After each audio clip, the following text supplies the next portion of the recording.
काय नाव आपलं? सौम्यला हरिश्चंद्र परिपणार. बर. काय त्रास होता तुम्हाला?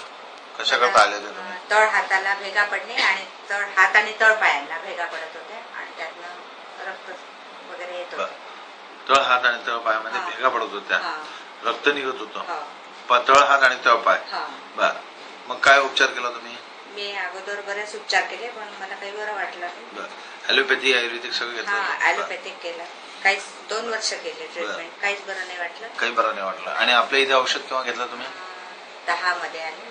2010 मध्ये. आणि किती दिवस घेतलं औषध तुम्ही? जवळजवळ 1-1.5 वर्ष घेतलं, काही जास्त नाही घेतलं. बर. आणि त्याच्यात पूर्ण बसलं तुमचं? हा पूर्ण गेले. माझे डागही गेले, काळे डाग पडत होते ते पण गेले आणि भेगा पडत होते त्या पूर्ण बऱ्या झाल्या. म्हणजे मला चालता पण येत नव्हतं. आता व्यवस्थित. आणखी काय काय त्रास व्हायचा त्यावेळेस? मनामध्ये काय विचारायचे त्यावेळेस? खूप भयानक विचार येत होते. आत्महत्या करावं असं वाटत होतं, इतका त्रास होता मला. 1-2 वेळा मी बाहेर पण गेले होते घरातनं रात्रीला. या लोकांना काहीच माहित नव्हतं. पण ते विचार निघून गेले मग हो, आजार बसल्याबरोबर. आणखी मानसिक अवस्थेमध्ये काही फरक पडला का पहिल्याची आणि नंतरची? बराच फरक पडला. बराच फरक. चांगला वाटलं. आज रोजी किती टक्के समाधानी आहे तुम्ही हाताच्या बाबतीत, पायाच्या बाबतीत? 100%. आणि आता ट्रीटमेंट बंद करून किती दिवस झाले?